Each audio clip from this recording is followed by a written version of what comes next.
नाही नाही, ते कळवलं जात नाही, बरोबर आहे. पण रशीद मामूला त्या ठिकाणी तिकीट देऊ नये हे माझं पूर्ण आहे. आणि कोणीतरी देण्याचा प्रयत्न केला ना, मी तिकडे जाणार पण नाही.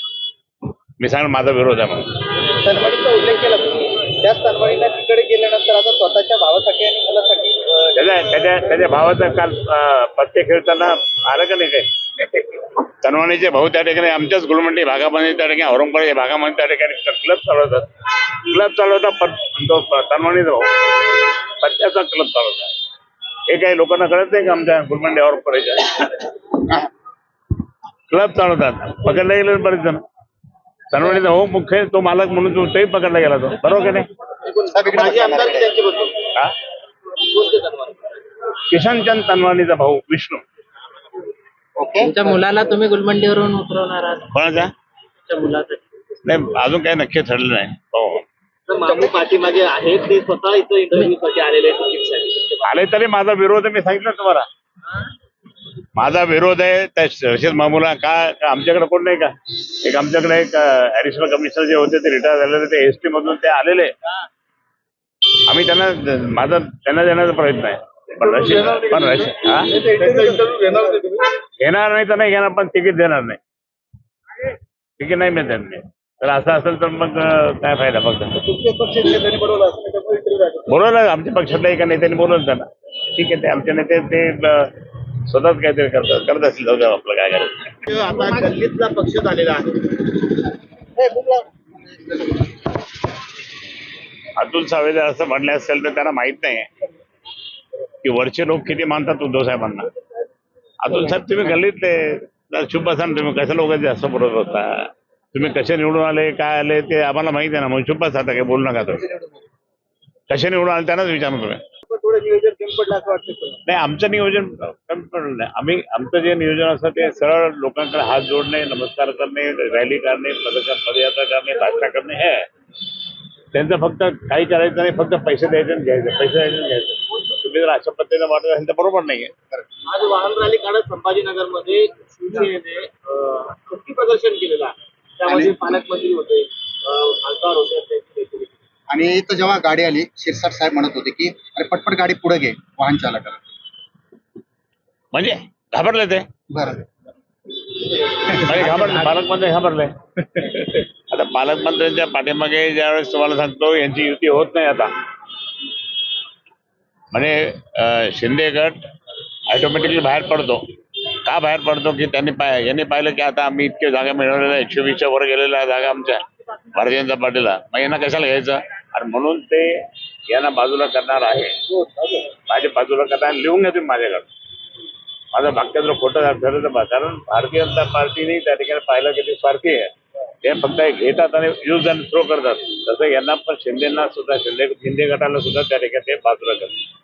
बरं, आता ते दोघं जे तुम्ही म्हणताय पैसे वाटले, प्रामाणिकपणे निवडणुका नाही लढल्या, तर मग हे सर्व काही करत असताना तुम्ही ठाकरे बंधू कधी एकत्रित येणार आहेत? कधी जागा सोबत?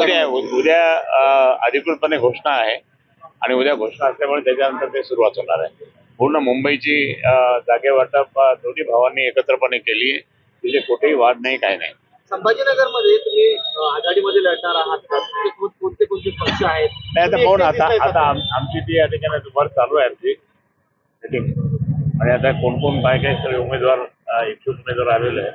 इच्छुक उमेदवार आल्यानंतर मग त्यांना त्यांचे आम्ही कोणत्या जागा घ्यायच्या, त्यांना सोडायच्या का नाही सोडायच्या, हे त्यांना बरोबर घ्यायचं का नाही घ्यायचं, ते आम्ही सर्व मिळून प्रमुख पदाधिकारी म्हणून आम्ही विचार करू. आघाडी होणार आहे का इथे?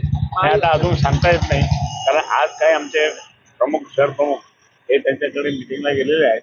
त्यांचं काय होतं ना, ते फक्त जागा खूप मागतात. आता खरं म्हणजे काँग्रेसने पण लक्षात आणलं पाहिजे की आपल्याला अधपतन झालेलं आहे. आता बरोबर एकत्र महाविकास आघाडीने त्या ठिकाणी एकत्र काम केलं तर आपण काहीतरी मोठ्या प्रमाणात जाऊ शकतो पुढे. पण ते काँग्रेसचे बरेच लोक त्या ठिकाणी फक्त ही जागा ही जागा पाहिजे, मला ही जागा पाहिजे असं म्हणतात. आता पाहू काय होतं.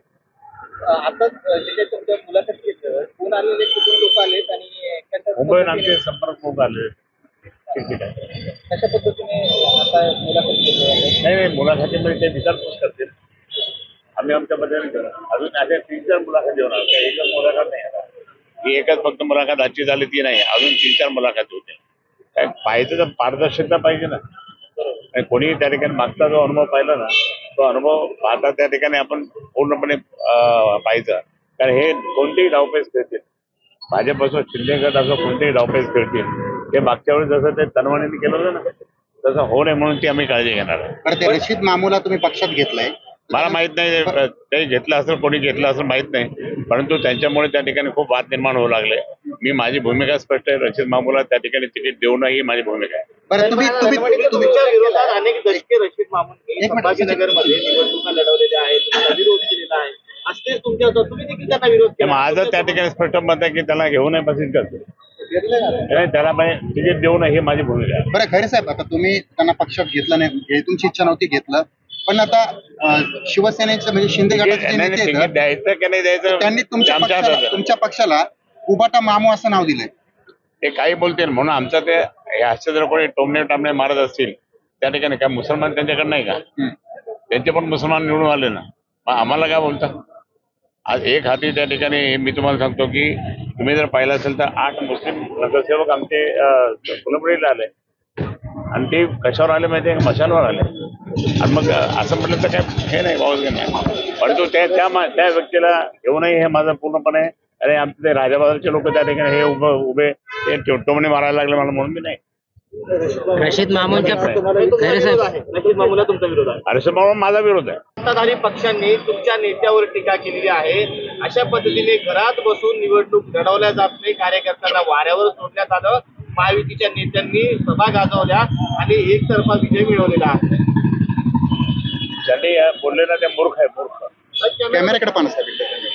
जे बोलले ना आमच्या नेत्यांच्या बाबतीत ते मूर्ख आहे. यांच्यामुळे तर मोठे झाले. उद्धव साहेबांच्या मुळे आणि बाळासाहेबांच्या मुळे मोठे झाले. आता ती रॉयल्टी त्यांनी दिली पाहिजे पक्षाला. आणि म्हणून हा जो चालला आहे म्हणजे उगाच म्हणजे नाव ठेवायचं, म्हणजे कशा करता नाव ठेवायचं?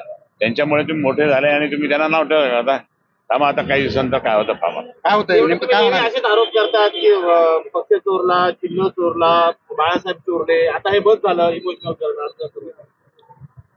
आता पहा आता पुढे काय होतं. उद्या प्रेस कॉन्फरन्स, खूप मोठी प्रेस कॉन्फरन्स आहे उद्या. एकतर त्या प्रेस कॉन्फरन्समध्ये तुम्हाला माहित पडेल महाराष्ट्राचं चित्र काय. कालचा जो निकाल लागला तो निकाल त्या ठिकाणी कसा लागला. भारतीय जनता पार्टीने 30,000 रुपये मतं त्या ठिकाणी खुलताबाद तालुका, रत्नापूर तालुक्यामध्ये दिले. 30,000 रुपये. कुठून आले यांच्याकडे पैसे? शेतकऱ्यांना देत नाही, लाडक्या बहिणींना देत नाही, आणि कुठून आले यांच्याकडे पैसे? पण या भारतीय जनता पार्टीने ज्या पद्धतीने गंगापुराने इथे पण इतके पैसे लावले आणि तुम्ही पैसे लावून मते विकत घेता, याला काय पद्धत आहे? प्रामाणिकपणे मतदान नाही झालं, ते प्रामाणिकपणे त्या ठिकाणी निवडून नाही आलं. तुम्ही त्या ठिकाणी मोठ्या प्रमाणामध्ये त्या ठिकाणी हा भ्रष्टाचारच आहे, निवडणुकीचा भ्रष्टाचार आहे. म्हणून काही झालं तरी या ठिकाणी जनता कधी ना कधी उलटेल. सुद्धा झालं काही देशामध्ये तसं होईल काही दिवसानंतर, तुम्ही पहा. नाही, लोक घेतले आणि ते गेले परत. आता निष्ठावंतांना मिळायला पाहिजे, जे एकनिष्ठ राहतील त्यांना मिळायला पाहिजे.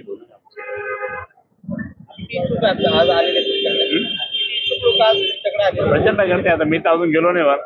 मला माहिती, मी आलो की मग मला सगळे घराला घालता, मला तिकीट, मला तिकीट, मला तिकीट, म्हणून मी